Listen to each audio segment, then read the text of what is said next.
Well, hello everybody. This is Dr. Karma Bright. This is Car Chronicles. I know I'm not sitting in the car. I'll be in the car next week. Don't worry, I'm still working from my home office. I'll be back in my office next week because the kids have started school again. So, you guys ready? Let's do this.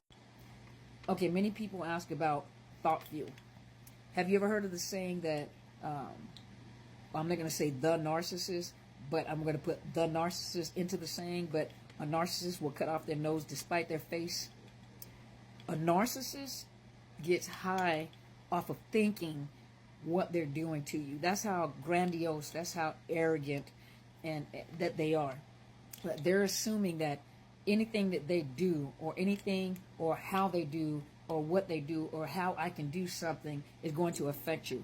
That's why for many of you that are recovering from this, you kind of look at them like they don't even realize it doesn't bother me anymore, because they never see you as growing. They never see you as coming out of where you are. They always assume that you're going to be where you are because of the fact that they're always where they are. Doesn't matter how old they get, they have what we would consider like arrested development. They're like this child stuck in this adult body. But their mindset is no matter what it is that I do or how I do, they plan things on how I do because the thought of you being hurt or the thought of you reacting, because they remember how you used to be. So they get a high off of, or they get a satisfaction off of thinking how I'm affecting you. I'll tell you just how bad it can get. That when a person, a narcissist in general, that's what we're talking about, that narcissist, under the assumption that if I, for example, and I use this example a lot, they would allow themselves to get sick or sicker without getting treatment, without getting help, without getting medication, all because they want you to take care of them. And when you grow up, and when I say grow up, I don't mean that in a negative way, but when you grow up and finally allow, you put your boundaries in place and you allow, and it's sad for many people, and I understand that, because some of you are looking at your parents, and please forgive this camera, it's all the light over here, okay? So it's kind of, I don't know, blurry, angelic like.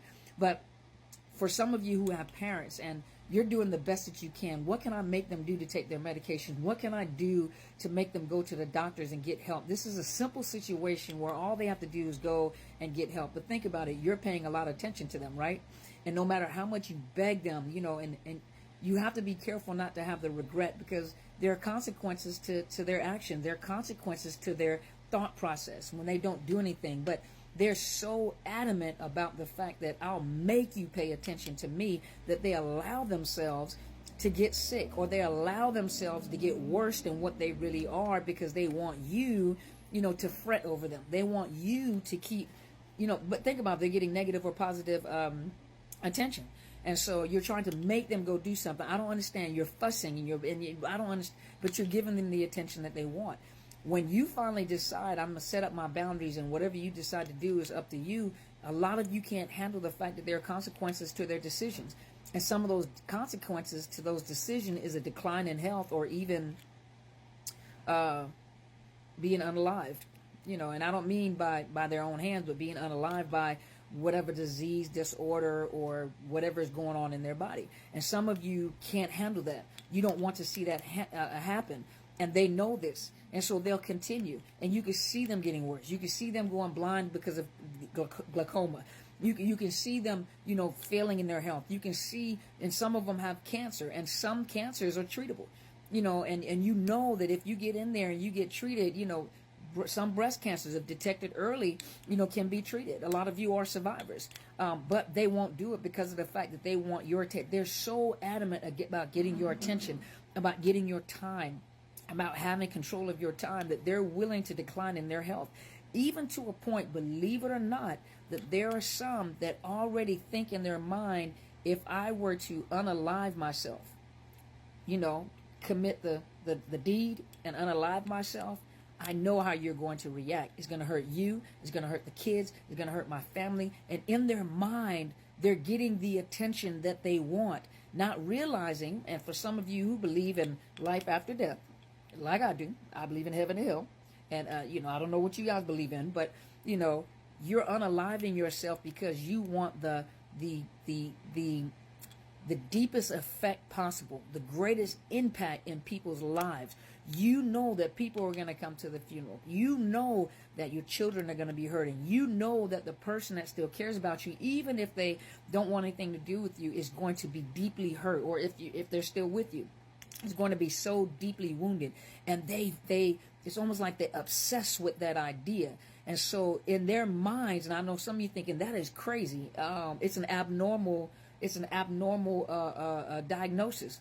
Abnormal psychology is an abnormal diagnosis. This is very abnormal in their thinking. What's right is wrong, what's wrong is right. Anything that's good is bad, and whatever is bad is good.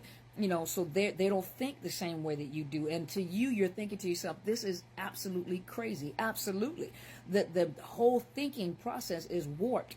That I know, and their mindset is, I know that I can get the most impact if I were to do this to myself, and I know you're going to hurt. I know you won't have any money. I know you won't have any benefits, because I'll make sure I cut all that off to make you suffer, to make you hurt. And you're going to talk about me a long time. Well, they're not even going to be here to witness the damage and the aftermath of what they've done.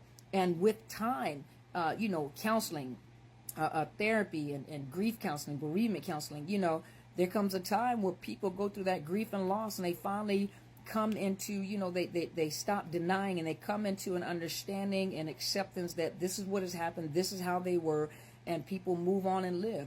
You'll be in their memory, but sometimes people even think to themselves, some of you have, and you feel guilty about it, is that, I know this is wrong for me to think this way. And I hear this a lot in therapy. I know this is wrong for me to think this way, but I'm kind of glad that they're gone. I hate that it happened the way it happened, but I wouldn't have been able to separate myself from them.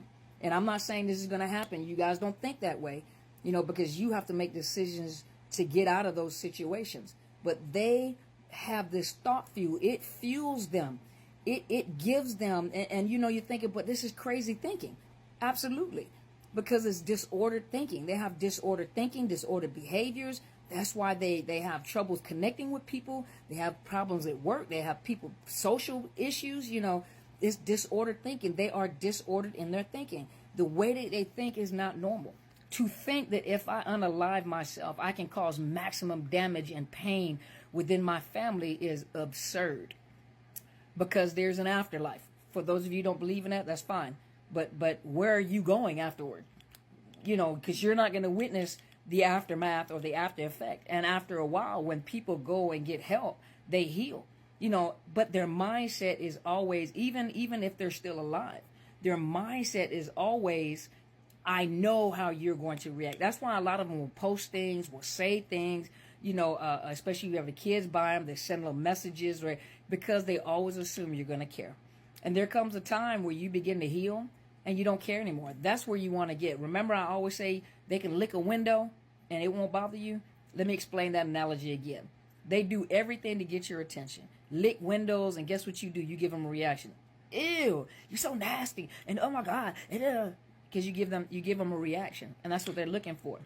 And when I say they'll lick a window and it won't bother you, they can lick a window and you look at them and you carry on with your conversation. That's where you're trying to get to. You can't make them stop what they're doing. You can't make them stop what they're thinking. Some of you guys are trying to stop them from what they're thinking. You can't stop them. A narcissist is a narcissist is a narcissist. Tigers don't change their stripes. They're tigers forever until the day that they take their last breath, put it that way.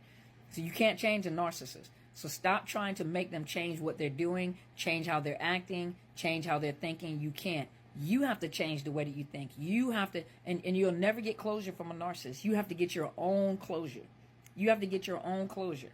You get closure and close the door. The things that they do will not bother you. In their mind, they're still going to get, I'm saying brain fuel. They're still going to get thought fuel eventually until you take the coals out of the fire and the fires. And that's why it's no contact and it's gray rocking, because you're taking the excitement out until they get so frustrated that they can't get anything from you that they move on and go to another victim. Now, keep in mind, if you've been with them for a long time, they always come back just to see if there's a door open.